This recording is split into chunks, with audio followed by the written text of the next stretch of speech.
بسم اللہ الرحمن الرحیم۔ امید کرتی ہوں کہ اللہ پاک کی رحمتیں برکتیں آپ پر برس رہی ہوں گی۔ اللہ تعالیٰ نے قرآن پاک میں چیپٹر نمبر 39 میں آیت نمبر 9 میں آپ سے یہ پوچھا ہے کہ کیا علم والا اور ایک غیر علم والا، مطلب کہ جاننے والا اور نہ جاننے والا، یہ دونوں برابر ہو سکتے ہیں؟ اللہ تعالیٰ نے آپ سے پوچھا کہ کیا تاریکیاں اور روشنیاں ایک ہو سکتی ہیں؟ ایسا نہیں ہے کہ اس سوال کا جواب اللہ پاک کو معلوم نہ ہو اور وہ آپ سے پوچھنا چاہ رہے ہوں۔ اللہ تعالیٰ ایک طرح سے آپ کو یہ بتا رہے ہیں کہ ایک علم والا بندہ اور ایک بغیر علم کے دونوں برابر جو ہے وہ نہیں ہو سکتے۔ اب علم کیا ہے، اس کی ڈیفینیشن بہت مختلف ہے ہماری سوسائٹی میں، یعنی دو قسم کے طبقات ہیں، ایک مدرسے کا طبقہ ہے اور ایک یونیورسٹی کا طبقہ ہے، اور کچھ لوگ لبرل ہیں اور کچھ لوگ جو ہیں علماء کا طبقہ رکھتے ہیں۔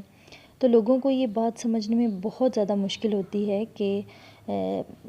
اس علم کو حاصل کیسے کریں، اور ہمارے لیے ایک حساب سے علم کس چیز کو ہے، کس سچویشن کا نام ہے۔ تو ہم خود کو کہہ سکتے ہیں کہ ہم صاحب علم ہیں۔ وہ کیا علم ہم حاصل کریں کہ پھر ہم خود کو کہہ سکیں کہ ہم جو ہے وہ صاحب علم ہیں؟ تو اللہ تعالیٰ نے حضور پاک صلی اللہ علیہ وسلم کے ذریعے میں یہ چیز بتائی ہے کہ اللہ تعالیٰ جس کے ساتھ بلائی کا معاملہ کرنا چاہتا ہے تو اسے دین کی سمجھ عطا کر دیتا ہے۔ دین کی سمجھ کیا ہے؟ تو دین یہ ہے کہ آپ کو یہ پتہ چل جائے گا کہ آپ دنیا میں کیوں آئے ہو، آپ کا دنیا میں آنے کا مقصد کیا ہے۔ اگر آپ عورت ہیں تو آپ کا کیا رول ہے دنیا میں، اور اگر آپ ایک مرد ہیں تو آپ کا کیا رول ہے، کیا رولز ہیں آپ کے دنیا میں۔ اور اس دنیا میں سے جانے کے بعد آپ کو اللہ پاک کے سامنے جواب دہ جو ہے وہ ہونا پڑے گا، کہ اگر آپ کو یہ سمجھ آ جاتی ہے تو آپ اپنی زندگی اس حساب سے جو ہے وہ اس ٹریک پر لے آتے ہیں کہ جب آپ کو سمجھ آ جاتی ہے نا کہ آپ کا دنیا میں آنے کا مقصد کیا ہے، اور جب آپ دنیا سے لوٹ کر جائیں گے تو اپنے رب کے آگے جواب دہ ہوں گے، تو آپ نے کیا کیا جواب دینے ہیں، تو اس لحاظ سے پھر آپ اپنی زندگی کو جو ہے اس ٹریک کے اوپر لے کے آ جاتے ہیں۔ پھر ایک اور حدیث میں حضور پاک صلی اللہ علیہ وسلم فرماتے ہیں کہ جو شخص علم حاصل کرنے کے ارادے سے کہیں جائے تو اللہ اس کے لیے جنت کے راستے کو آسان کر دیتا ہے۔ اب جنت کا راستہ علم کے ذریعے کیسے آسان ہوگا؟ آپ کو لگتا ہے کہ آپ یونیورسٹی گئے تو آپ نے ڈگریاں کر لی تو انجینئر ڈاکٹر بن گئے تو جنت کا راستہ آسان ہو گیا، یا پھر آپ نے مدرسے گئے 8 سالہ 6 سالہ آپ نے علم حاصل کیا، کورس کیا، تو کیا آپ کے لیے جنت کا راستہ آسان ہو جائے گا؟ ہوں گے کہ جنت کے راستہ کیا ہے، کیسا ہے۔ اور قرآن پاک جو ہے ایک ایسی کتاب ہے جس کے ذریعے اللہ پاک نے ہمیں ہر اس چیز کے بارے میں بتایا ہے جو اس نے ہم دنیا میں ہمیں جو چیزیں فیس کرنی پڑیں گی۔ اور سائنس ایک ایسی چیز ہے جسے اللہ پاک نے سائنسدانوں کے ذریعے اپنے بندوں کے ذریعے جو ہے ایکسپلور کیا ہے۔ تو آپ دیکھیں کہ جو ہم مسلمان روزہ رکھتے ہیں 8-10 گھنٹے ہم بھوکے رہتے ہیں تو اس کے ہمیں کیا بینیفٹس ملتے ہیں، اس کا ہمیں یہ قرآن پاک نے جو ہے نا اللہ پاک نے قرآن پاک میں ہمیں یہ چیزیں بتا دی ہیں روزے کے ذریعے، لیکن آج سائنسدان اس کو انٹرمیٹنٹ فاسٹنگ کے ذریعے ثابت کر رہا ہے کہ اگر آپ اتنا ٹائم بھوکے رہو گے، اتنے دیر انٹرمیٹنٹ فاسٹنگ کرو گے تو اس کا آپ کو کیا بینیفٹس ملے گا آپ کے مائنڈ کے اوپر، آپ کی باڈی کے اوپر۔ جبکہ ہمیں یہ قرآن پاک میں پہلے سے بتایا گیا ہے کہ ہم اتنا ٹائم بھوکے رہیں گے تو ہماری صحت کے لیے بھی اچھا ہے اور اس کے ساتھ ساتھ ہمیں ثواب بھی ملے گا، یہ اللہ پاک نے